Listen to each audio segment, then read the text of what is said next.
La venganza calculada de la CEO. El derrumbe de Marcos. Alto. Antes de que nos sumerjamos en esta calculada caída, pulsa el botón de suscribirse. Dale un gran me gusta a este video y cuéntanos en los comentarios. ¿Cuál es la excusa más increíble que te ha dado un infiel? Tu anécdota es el hook que necesitamos. La mentira en el Distrito Financiero, capítulo 1. El choque en la Castellana. El denso aire de la oficina parecía pesar sobre los hombros de Elena Herrera. A sus 37 años, era la personificación de la competencia, una directora de operaciones, COO, que orquestaba el complejo funcionamiento interno de una importante firma de organización de eventos en Madrid, con la precisión de un director de orquesta. Las paredes de cristal de su oficina en Aseca enmarcaban la agitación de la ciudad, un marcado contraste con el silencio concentrado en el que se encontraba, sumergida en una montaña de contratos. Su trabajo exigía una mente lógica y una atención al detalle que rozaba la obsesión, rasgos que aplicaba no solo a su carrera, sino a toda su vida. Sonó el teléfono, un sonido discordante que rompió su concentración. Era una llamada de emergencia, una de esas situaciones que disparan la adrenalina. Había un problema en el Círculo de Bellas Artes, uno de los lugares más codiciados de la ciudad, donde había una gala programada para el fin de semana siguiente. Problemas estructurales, problemas con los proveedores. El tipo de caos que solo su presencia podía resolver. Elena suspiró, su mente ya catalogando posibles soluciones, mientras apagaba su ordenador. Al salir del edificio con aire acondicionado y adentrarse en el cálido ambiente de la tarde madrileña, su mente seguía acelerada. Caminaba a paso ligero por la acera, cuando algo al otro lado de la calle la hizo detenerse abruptamente, como si hubiera chocado contra una pared invisible. El aire pareció escapar de sus pulmones. Allí, saliendo del gimnasio de moda del barrio, con una sonrisa que irradiaba una energía casi juvenil, estaba Marcos Torres, su marido. Su pareja, el hombre que, esa misma mañana, le había dado un beso somnoliento en la frente y había jurado que pasaría el día encerrado en su oficina en casa, ahogándose en informes financieros y hojas de cálculo de costes para la empresa que construyeron juntos. Había bostezado dramáticamente, diciendo que ni siquiera se molestaría en cambiarse el pijama debido a la pila de trabajo. Sin embargo, allí estaba él, en el corazón palpitante del Distrito Financiero de la Castellana, vestido con unos shorts de compresión nuevos y una camiseta sin mangas que nunca le había visto. El pelo todavía húmedo por el sudor, la piel brillante por el entrenamiento. No parecía alguien que hubiera pasado la mañana analizando números. Parecía revitalizado, vivo, como un hombre que acababa de liberarse de una gran carga. El shock inicial, un punto de irritación por la mentira innecesaria, habría sido manejable. Elena era pragmática. Quizás solo quería un descanso. Podía entenderlo. Pero el verdadero golpe, la imagen que hizo que su corazón cayera en picado hasta el estómago, no fue su presencia. Fue su compañía. Marcos no estaba solo.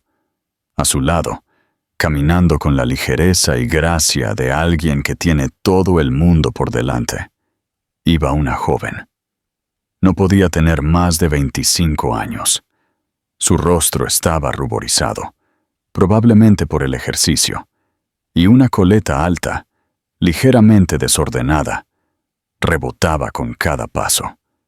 Tenía una sonrisa fácil, que iluminaba todo a su alrededor, y sus ojos brillaban al decir algo que hizo que Marcos estallara en una risa aguda y suelta que Elena no había escuchado en años. Él Se pasó la mano por el pelo húmedo, un gesto casi adolescente, un coqueteo descarado, que parecía haber olvidado cómo hacer en su presencia. No era solo un hombre conversando con una amiga, era un pavo real, mostrando sus plumas, encantado, cautivado, completamente absorbido en el universo de dos que se formaba en la acera. Una ola de náuseas subió por la garganta de Elena. La reunión, la inspección, las tareas urgentes del evento. Todo se disolvió en una niebla distante y sin importancia. Solo existía esa escena, desarrollándose a cámara lenta al otro lado de la calle. Una verdad incómoda que ella había estado empujando a la parte trasera de su mente durante meses comenzó a emerger con una fuerza devastadora. Las llegadas tarde, la nueva ropa de deporte, el tiempo excesivo dedicado a su teléfono, sonriendo a la pantalla y cambiando de tema cuando ella preguntaba. Es el grupo de fútbol de fantasía, Camelia. Solo tonterías, decía. Y Elena, la mujer lógica y racional, eligió creerle, porque la alternativa era un terremoto en cimientos que creía de roca sólida. Capítulo 2. La prueba del açaí. Impulsada por un impulso primitivo, una necesidad visceral de comprender, Elena actuó sin pensar. Se escondió detrás de un puesto de periódicos, con el corazón latiéndole con fuerza, y decidió seguirlos. La película que nunca quiso ver acababa de comenzar, y ella acababa de comprar una entrada para la primera fila. La insólita pareja cruzó la calle con la intimidad de quienes comparten secretos, riéndose de algo que él le susurró al oído. No fueron lejos.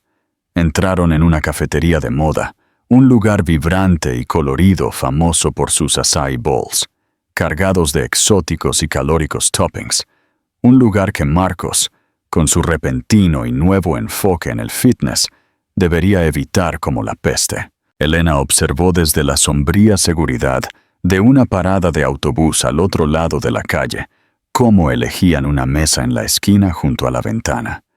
La vista era clara, nítida y cruel. No se sentaron uno frente al otro como harían amigos o colegas. Se sentaron uno al lado del otro, con los hombros casi tocándose, una proximidad que gritaba complicidad. Llegó el pedido. Un solo y gigantesco açaí bowl, repleto de leche en polvo, leche condensada, fruta y granola, con 2 cucharas. La imagen de ella sumergiendo su cuchara en el cuenco y llevándosela a la boca, seguida por él haciendo lo mismo, riendo cuando un poco de leche en polvo le salpicó la nariz. Fue como un puñetazo en el estómago de Elena. Era un ritual de pareja, un ritual que había pertenecido a ella y a él en sus primeros años de noviazgo, ahora profanado con una extraña. El Marcos en casa era un hombre cada vez más silencioso y cansado, que se derrumbaba en el sofá después del trabajo, con los ojos pegados al televisor, respondiendo con monosílabos, un hombre cuya energía parecía ser drenada por las responsabilidades de la vida adulta. Pero el Marcos sentado allí, compartiendo un cuenco de açaí, era ligero, tonto, casi efervescente. Sus ojos brillaban con una emoción que ella no había visto en una década. El dolor que la golpeó no fue solo el de la traición, sino el del duelo. El duelo por darse cuenta de que este hombre vibrante todavía existía, pero que simplemente ya no le pertenecía. Lo guardaba para la otra mujer. Capítulo 13. El botón rojo. Con manos temblorosas, Elena buscó su teléfono. La lógica, su fiel compañera, le gritó que se fuera, que no se torturara más. Pero su corazón, ese órgano traicionero y masoquista, necesitaba una confirmación final. un clavo para sellar el ataúd de su tranquilidad. Sus dedos volaron sobre la pantalla, escribiendo un mensaje que era tanto una prueba como una trampa. Cariño, ¿cómo van esos informes? Los necesito hoy para cerrar el balance del evento. Ella pulsó enviar y levantó la mirada, fijándola en la mesa de enfrente. Vio su teléfono vibrar sobre la madera. Vio a Marcos agarrar el dispositivo, la sonrisa desaparecer de su rostro, reemplazada por una mueca de pura irritación. No respondió. Simplemente volteó el teléfono, con la pantalla hacia abajo, un gesto de descarte, de negación, un gesto que decía, «Tú no eres importante ahora». Elena respiró hondo, el aire rasgándole la garganta. Necesitaba más. Marcó su número, el nombre Mi Amor, con un corazón al lado, brillando en su pantalla. Aló. Al otro lado de la calle, su teléfono se iluminó de nuevo. Delante de Sofía, sin una pizca de vacilación, pulsó el botón rojo. Canceló la llamada. Y luego, como un golpe de gracia, lo vio mantener pulsado el botón de encendido y apagar el dispositivo por completo. El mundo de Elena se quedó en silencio. No solo estaba ocultando algo, estaba eligiendo activamente la otra vida por encima de la suya. En ese instante, el suelo bajo sus pies, que ella siempre había juzgado que era de cemento, se reveló como arenas movedizas. Y se estaba hundiendo. Interactúa. ¿Cuál crees que fue la prueba más condenatoria para Elena? ¿El ritual del azaí compartido? ¿O la llamada telefónica rechazada? ¿Cómo habrías reaccionado tú? Comenta a continuación. El arte del contraataque, capítulo 4, La máscara del mártir. La noche cayó sobre Madrid. Pero para Elena, la oscuridad había llegado mucho antes esa tarde, en una acera de la Castellana. El viaje a casa fue un borrón. Cuando giró la llave en la cerradura del espacioso y elegantemente decorado apartamento que llamaban hogar, un silencio pesado la recibió. Un silencio que una vez significó paz, pero que ahora sonaba hueco, cómplice de una farsa. Cada objeto, cada mueble, cada fotografía parecía burlarse de ella. Necesitaba recomponerse. La gerente de eventos, la solucionadora de crisis, tomó el control. Se dio una ducha larga y fría, tratando de lavar no solo el sudor del día, sino la sensación pegajosa de engaño que la cubría. Se puso ropa cómoda, se preparó una manzanilla que le supo amarga y se sentó en el sofá, ensayando la normalidad. No lo confrontaría. Todavía no. La explosión de rabia y dolor sería exactamente lo que él esperaba. Quizás incluso desearía. Lo pondría a él en el papel de víctima de una esposa celosa y fuera de control. No, ella no le daría esa arma. Ella sería la actriz principal de su propia obra, y el guión sería escrito por ella. Cuando escuchó el sonido de la llave en la cerradura horas después, todo su cuerpo se tensó, pero su rostro se mantuvo como una máscara de serena fatiga. Marcos entró, y su actuación fue digna de un Oscar. Llevaba la misma vieja camiseta de banda que siempre usaba en casa y un chándal gastado. Su pelo, antes húmedo por el sudor, estaba seco y ligeramente despeinado, como alguien que había pasado todo el día delante de un ordenador. Llevaba un aire de estudiado agotamiento, el mártir de la oficina en casa. «Hola, cariño», dijo. Su voz lenta por la fatiga fingida. Se inclinó para besarla, pero Elena, en un movimiento sutil y calculado, giró la cara, haciendo que sus labios se encontraran con su mejilla. Un contacto frío y breve. «¿Tan agotador?», preguntó ella. Su tono neutro, casi desinteresado. Él suspiró un suspiro largo y dramático, estirando su maletín en el sofá. No tienes ni idea, Camelia. Estos informes, interminables. Estar mirando hojas de cálculo todo el día le friega el cerebro a cualquiera. Creo que se me están poniendo los ojos cuadrados. Se dirigió a la cocina, abrió la nevera y cogió una cerveza. Todo con la naturalidad de un hombre siguiendo la misma rutina durante años. La naturalidad fue la parte más escandalosa. Mentir no era un esfuerzo para él. Era su segunda piel.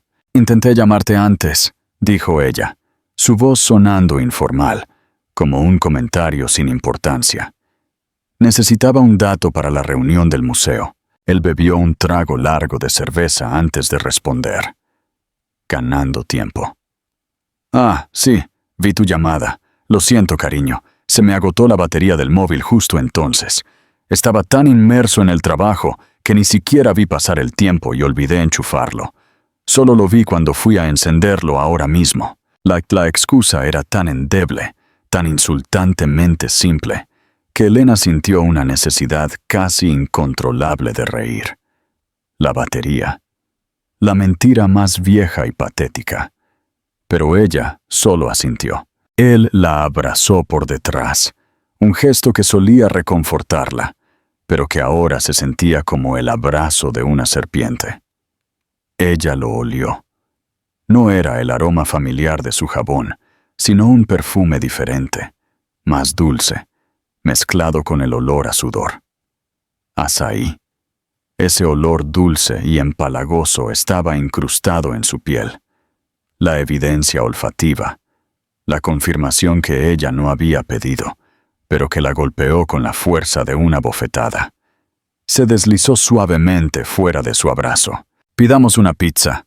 No tuve tiempo de cocinar.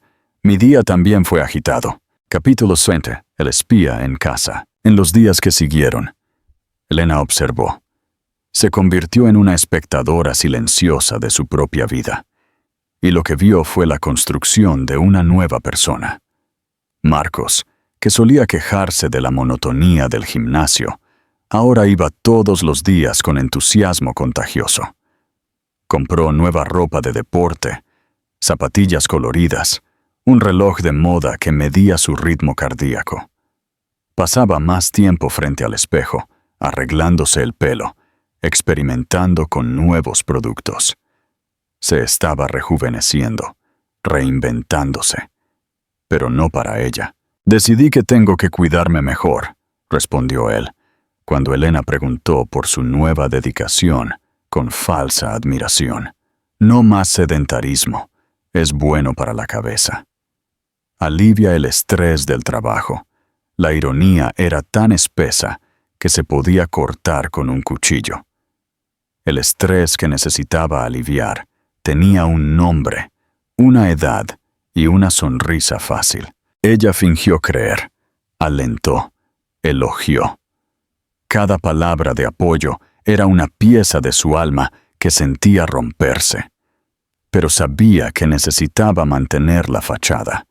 El spyware. La decisión se tomó en un amanecer sin dormir, mientras Marcos dormía a su lado, roncando plácidamente. Se levantó y fue a la sala de estar, con el teléfono en la mano. El primer mensaje fue para Laura, su mejor amiga. Una abogada de familia aguda y pragmática que había visto los peores lados del amor. «Laura, necesito tu ayuda. Creo que Marcos me está engañando». La respuesta de Laura llegó minutos después, corta y directa. «¿Lo crees o estás segura?» Elena lo relató todo. Laura ofreció una solución. «Hay formas de estar absolutamente segura, Camelia, pero tienes que estar preparada para lo que encuentres. La verdad, a veces es más fea de lo que imaginamos». Al día siguiente, siguiendo las instrucciones precisas de su amiga, esperó a que Marcos saliera a correr por la mañana. Con el corazón en la boca, agarró su teléfono, que había dejado cargando en la mesita de noche. Desbloquearlo fue fácil. La contraseña era la fecha de su primer beso. Otra puñalada de ironía. En menos de 2 minutos, una aplicación de spyware silenciosa e invisible estaba instalada. La espera fue una tortura. Durante 2 días, nada. Sus conversaciones eran banales. Grupos de trabajo, el grupo de fútbol de fantasía. Elena comenzó a dudar de sí misma. ¿Lo había imaginado todo? Pero en la tercera noche llegó la notificación. Una nueva conversación, de un número no guardado, apareció en la pantalla de su portátil, reflejando su teléfono.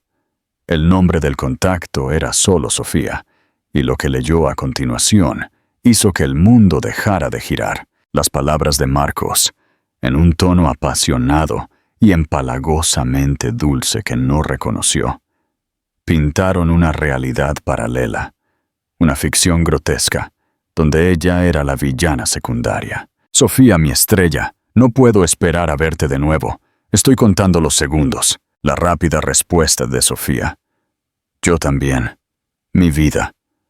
Pero ¿qué pasa con la situación allí? ¿Alguna noticia? Luego, la obra maestra de la manipulación de Marcos se reveló en toda su sórdida gloria. Lo mismo de siempre, mi chica. Sabes que en realidad ya no vivo con Elena.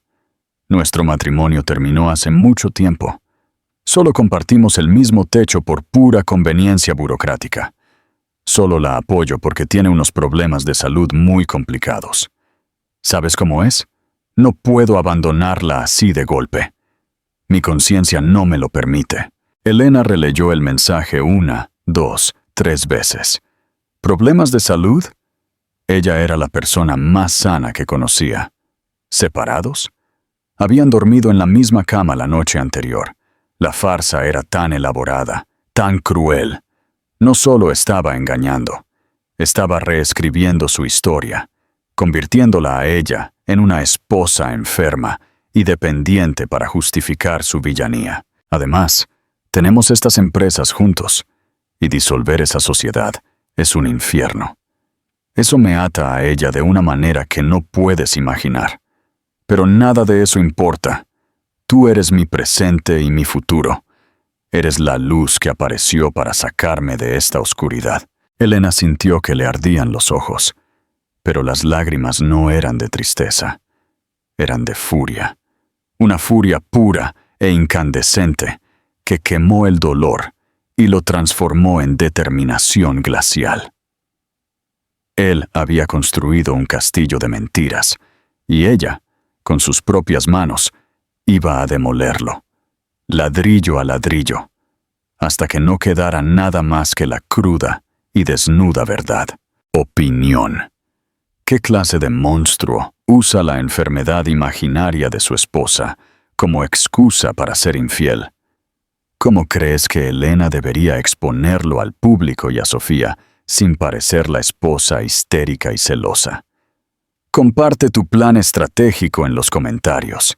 La alianza improbable, capítulo 6. Confrontación en el asfalto. La furia que encendió las venas de Elena esa mañana no se desvaneció con el amanecer. Se asentó, transformándose en una masa afilada de hielo en su pecho. La humillación de ser retratada como una inválida frágil, una obra de caridad en la vida de su propio marido, superó cualquier otro sentimiento. No solo engañó, la despojó de su fuerza, de su identidad, para seducir a otra persona. Elena sabía que un estallido de rabia sería descartado como histeria. Presentar mensajes impresos sería efectivo, pero dejaría a la otra parte, la joven, en el papel de la víctima inocente que no sabía nada. Y Elena no podía permitir eso. La verdad tenía que ser una bomba de triple efecto, golpeando a Marcos, aclarando las cosas para Sofía y, sobre todo, liberándola a ella misma. La decisión de buscar a Sofía no fue fácil. Requirió tragarse el orgullo, colocarse en una posición de vulnerabilidad. Pero la necesidad de desmantelar la farsa de Marcos era mayor. A través de las conversaciones, Elena descubrió dónde trabajaba Sofía, una pequeña agencia de publicidad en el distrito financiero. No fue difícil encontrar su perfil de redes sociales, abierto, lleno de fotos sonrientes y selfies en el gimnasio. Parecía una chica normal. Una tarde, con el pretexto de una reunión externa, Elena condujo hasta la agencia. Cuando Sofía salió del edificio, riendo por su teléfono, Elena sintió que el corazón le latía con fuerza. Respirando profundamente, Elena salió del coche y caminó hacia ella. ¡Sofía López! La voz de Elena fue más firme de lo que esperaba. La joven se giró, sorprendida, la sonrisa desapareciendo al ver a una mujer seria que no reconocía. ¿Sí? ¿Nos conocemos? Mi nombre es Elena Herrera. Sé que esto sonará extraño, pero realmente necesito hablar contigo. Es sobre Marcos. El nombre flotó en el aire entre ellas. La expresión de Sofía cambió instantáneamente. La sorpresa dio paso a la sospecha defensiva. ¿Marcos? ¿Qué pasa con él? ¿Quién eres tú? Soy su esposa, dijo Elena, las palabras saliendo secas. Ella vio el shock en los ojos de Sofía, seguido de una chispa de desdén. Su ex esposa, querrás decir. Mira, no sé lo que quieres, pero Marcos ya me explicó todo sobre vuestra situación. Lo siento por tus problemas, de verdad, pero lo nuestro es otra cosa. ¿Problemas? ¿Qué problemas?, preguntó Elena, con la voz afilada. Sofía dudó, visiblemente incómoda. Mira, no quiero ser grosera, pero ¿tus problemas de salud? Él me dijo que vuestro matrimonio terminó hace mucho tiempo, que ni siquiera vivís juntos, pero que él te mantiene por eso y por la empresa. Fue allí, en la concurrida acera, bajo el fuerte sol de la tarde, donde la casa de naipes de Marcos comenzó a desmoronarse. Elena dejó escapar una risa, un sonido amargo y sin alegría. ¿Problemas de salud? ¿Viviendo separadas? Sofía, dormí en la misma cama que él anoche. Le preparé el desayuno esta mañana. Soy la directora de operaciones de la empresa que él preside. Tengo la salud de un roble. La única enfermedad en esta historia es su mentira patológica. La convicción en la voz de Elena, la ausencia de drama, la claridad de los hechos, sacudieron la certeza de Sofía. La joven miró a Elena, viendo a una mujer elegante y fuerte, que no se parecía en nada a la figura frágil y enferma que Marcos había pintado. La duda comenzó a florecer en sus ojos. Esto no puede ser. Él no me mentiría así. ¿Él no mentiría?, replicó Elena, su voz cargada de dolorosa ironía. Me miente todos los días. Miente sobre a dónde va, con quién está, lo que hace. ¿Por qué ibas a ser tú una excepción? Te dijo que soy una pobre cosa, para que tú te sintieras su salvadora. Elena abrió su bolso, con las manos firmes, y sacó su teléfono. No necesitó mostrar los mensajes de texto. Solo abrió la galería de fotos. La primera era una selfie de ella y Marcos, tomada el fin de semana anterior en un almuerzo familiar. Ambos sonriendo, él con el brazo alrededor de ella. La segunda era una foto del interior de su apartamento, la cama matrimonial hecha, la decoración que llevaba las marcas de ambos. Esta es nuestra casa, donde durmió ayer. Y esta, dijo, mostrando la foto de la boda, fue la promesa que rompió. Conmigo y aparentemente contigo también. Sofía miró las fotos, su rostro palideciendo con cada imagen. La verdad, la golpeó en oleadas, ahogando la fantasía romántica en la que vivía. Las piezas encajaban, las llamadas que él nunca contestaba cuando estaba con ella, los fines de semana que nunca podía pasar enteros, las excusas vagas. Todo tenía sentido ahora. Ella no era la heroína, era la otra mujer, la tonta. Dios, no puedo creerlo. No puedo creer que fuera tan estúpida. Juró que se estaba separando, que era solo cuestión de tiempo. Me hizo creer que yo era su futuro. En ese momento, algo cambió entre las dos mujeres.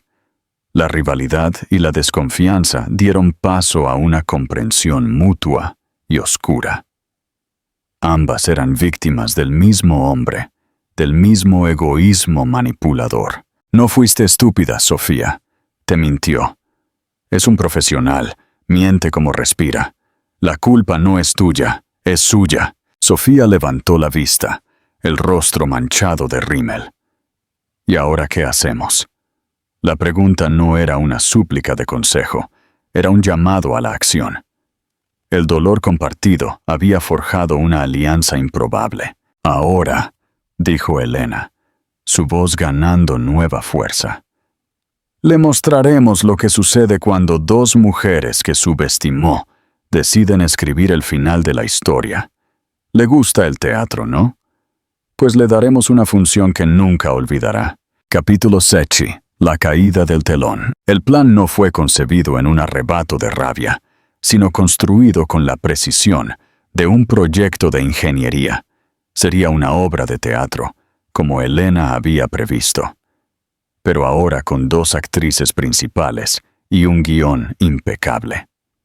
El escenario para el acto final fue elegido cuidadosamente.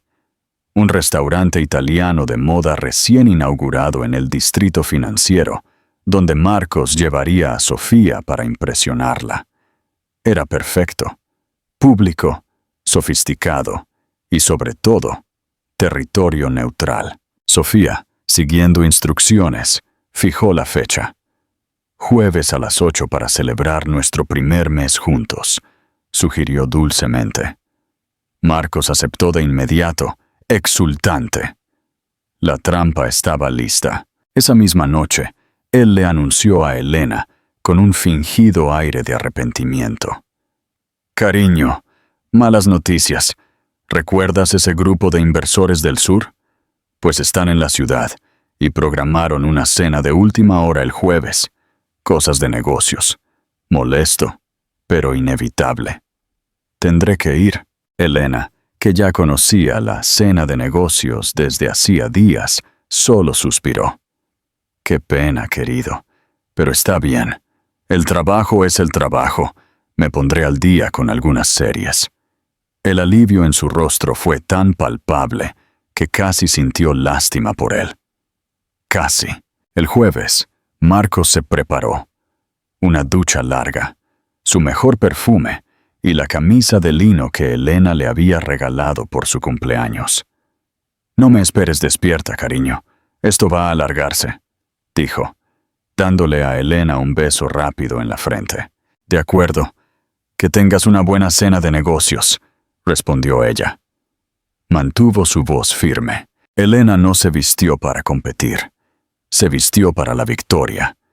Eligió un clásico vestido negro, elegante y sobrio, maquillaje discreto, pero con un lápiz labial rojo oscuro, una declaración de guerra silenciosa.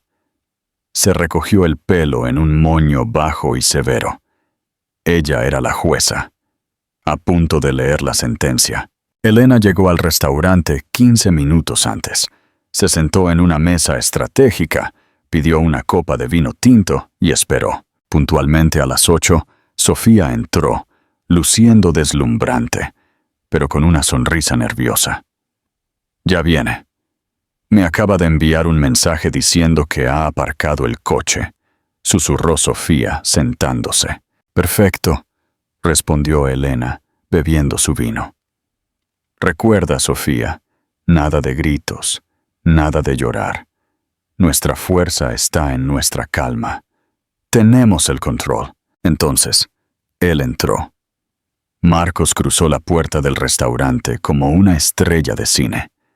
Pelo perfecto, camisa impecable, una sonrisa confiada en los labios. En sus manos, un pequeño ramo de rosas rojas. Sus ojos escanearon la sala, buscando a Sofía. Cuando la vio, Su sonrisa se ensanchó. Comenzó a caminar hacia la mesa, el paso elástico de un hombre que se siente el rey del mundo, completamente ajeno a la segunda figura sentada en las sombras. Estaba a solo unos metros de la mesa, el ramo extendido, el nombre Sofía casi formándose en sus labios cuando su mirada finalmente se ajustó. Vio a Elena. La sonrisa se congeló. El color se drenó de su rostro, dejando una máscara pálida de shock e incredulidad.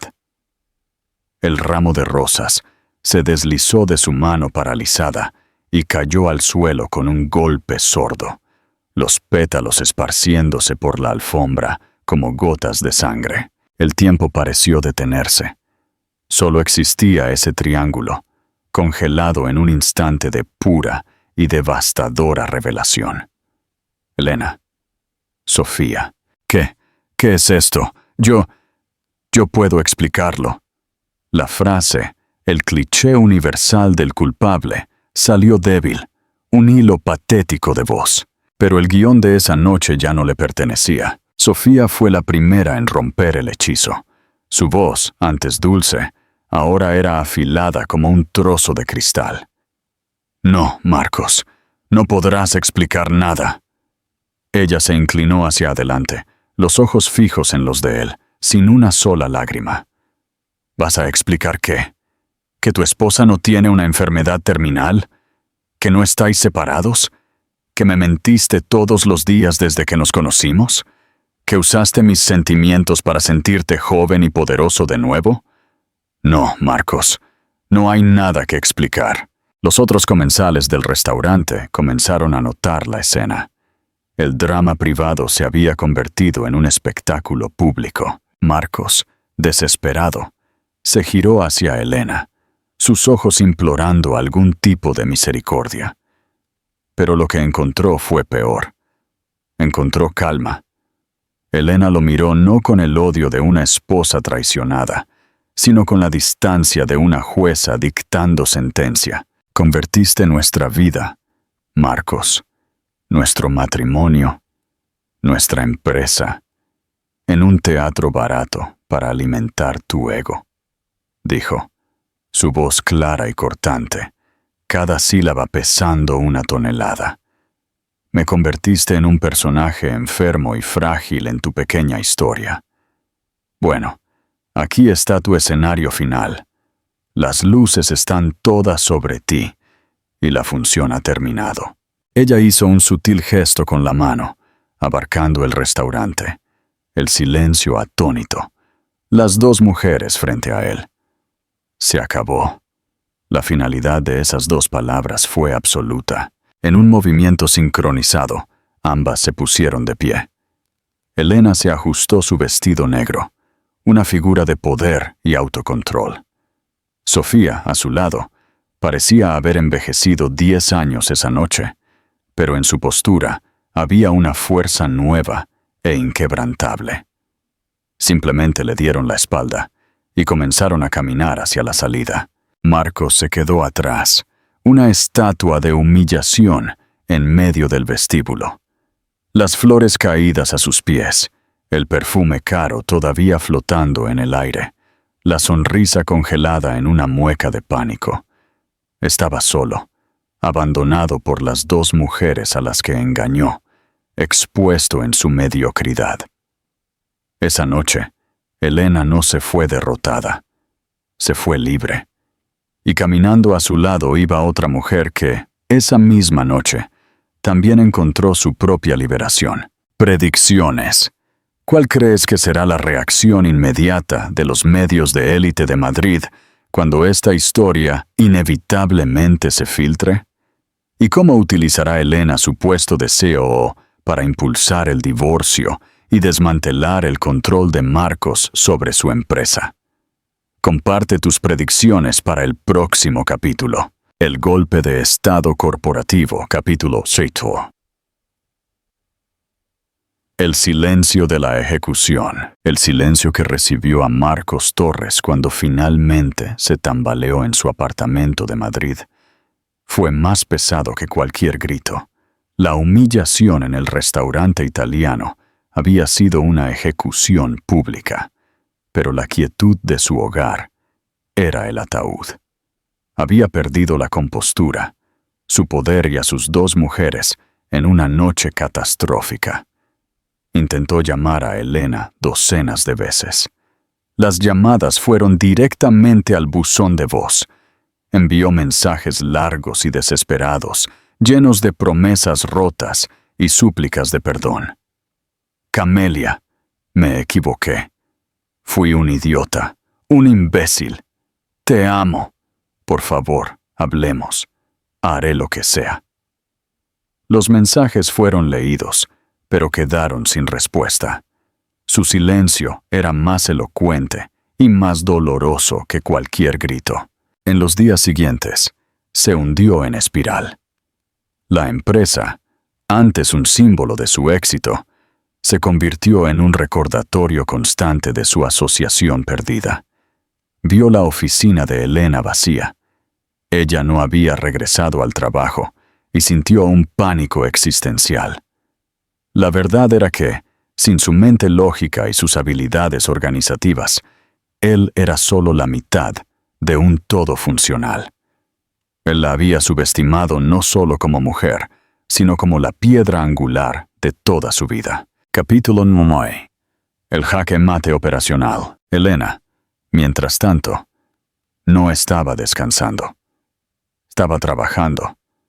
Se reunió con su abogada, Laura, la mañana después de la confrontación en el restaurante. La reunión fue rápida, profesional y demoledoramente eficiente. Marcos te está pintando como la esposa irracional y emocional que orquestó una escena pública debido a problemas de salud, tal como le dijo a Sofía, afirmó Laura, revisando la solicitud de divorcio de emergencia. Elena soltó una risa fría y seca. Que lo haga. Tenemos la evidencia de sus propias palabras, Laura, pero necesitamos más que superioridad moral.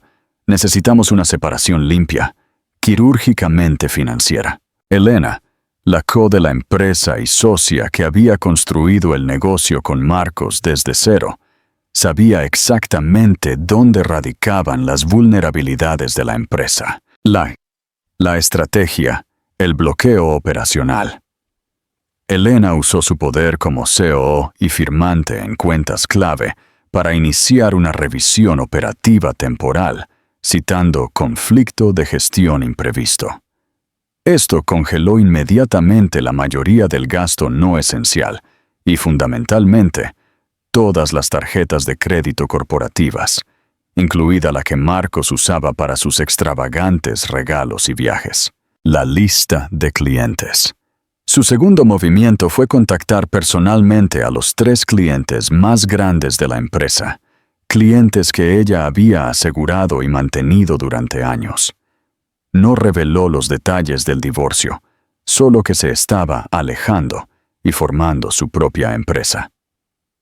En 48 horas, esos 3 clientes, que valoraban la precisión y la reputación de Elena por encima del showmanship de Marcos, retiraron sus cuentas principales, citando preocupaciones sobre la estabilidad del liderazgo y la falta de confianza en la estructura de gestión restante. El reajuste de la junta. Luego aprovechó su antigua relación con los 2 inversores silenciosos de la empresa, presentándoles las declaraciones financieras imprudentes de Marcos y la inminente amenaza del escándalo público que llegaría a los medios. Ofreció una opción. O la compraban por su precio calculado y no negociable, o ella se asociaría con una firma competidora, llevándose consigo la mitad de los clientes y su inversión. La reunión de la junta fue una masacre. Marcos, presa del pánico y superado tácticamente, observó cómo su esposa, la mujer a la que había llamado frágil y dependiente, usaba su propia imprudencia financiera y su fracaso moral público como arma para desmantelar el imperio que habían construido. Capítulo 6. La confrontación final. 2 semanas después de la confrontación en el restaurante, El divorcio se finalizó con una velocidad aterradora. Elena se llevó un acuerdo financiero sustancial, el hermoso apartamento de Madrid y, lo más importante, su nombre quedó completamente limpio en la comunidad empresarial. Marcos se quedó con una empresa paralizada, deudas crecientes y una reputación gravemente empañada. Elena acordó una última reunión, no para reconciliarse, sino para finalizar la transferencia de papeleo en la vacía sede de la empresa. Marcos entró en la sala de juntas, la misma sala donde una vez había celebrado sus mayores acuerdos. Un hombre roto. Estaba sin afeitar, parecía 10 años mayor, y su traje caro parecía colgar de sus hombros. «Camelia», suplicó, con la voz ronca. «Por favor, no hagas esto. Lo he perdido todo. Me equivoqué. Fui un tonto. Sé que no me quieres, pero la empresa, la construimos juntos. No te lo lleves todo». Elena lo miró, no con odio, sino con una indiferencia clínica que lo cortó más profundamente que la rabia. «No me llevé nada, Marcos», dijo, firmando el último documento con un flourish. «Tú lo regalaste todo en el momento en que elegiste reescribir la historia de mi vida. Pensaste que el poder se trataba de dinero y control. Yo te enseñé que el poder se trata de narrativa e integridad. La verdad es que, sin mi lógica y mi competencia, nunca fuiste más que una fachada encantadora. Yo no era tu esposa frágil. Yo era tu ancla y tu sistema operativo, y tú me expulsaste voluntariamente». Ella se puso de pie, alta y serena en su victoria. «En cuanto a Sofía», continuó Elena, viendo a Marcos estremecerse. «Ella te dejó la mañana después de la cena. Se dio cuenta de que no era una heroína salvando a un buen hombre. Era una distracción para uno desesperado y mezquino. Nos envió un mensaje a ambos. La próxima vez que intentes seducir a alguien, intenta usar la verdad. Es mucho más difícil de mantener, pero no te destruirá». Elena caminó hacia la puerta. Marcos se apresuró a bloquearla, una súplica final desesperada en sus ojos. «Elena, espera. ¿Qué hay de nosotros? ¿Qué hay de nuestra vida? Por favor, volvamos al principio. Puedo cambiar». Ella se detuvo, se giró y lo miró por última vez. «El principio, Marcos. Ya volví al principio. Volví al momento antes de conocerte y elegí un camino diferente». Salió de la sala de juntas, dejándolo solo de pie en las ruinas del imperio, construido sobre su competencia y destruido por sus mentiras. Reflexión. Final y llamada a la acción. El viaje de Elena nos enseña que, a veces, el mayor acto de amor propio no es luchar por mantener a alguien que nos disminuye, sino tener el coraje de detonar el mundo que conocemos para construir uno nuevo en nuestros propios términos. Ella no buscó venganza a través de un drama mezquino. Buscó justicia a través de la estrategia, la lógica y un innegable poder financiero. Eligió reclamar su identidad y su historia. Tu veredicto. ¿Qué lección crees que Marcos nunca podrá desaprender sobre las mujeres y el poder? ¿Y cuál crees que es el próximo paso audaz que debería dar Elena en su nueva vida de soltera? Si te encantó la victoria fría y calculada de Elena, por favor, dale a me gusta a este video, compártelo y no olvides suscribirte al canal para más historias poderosas.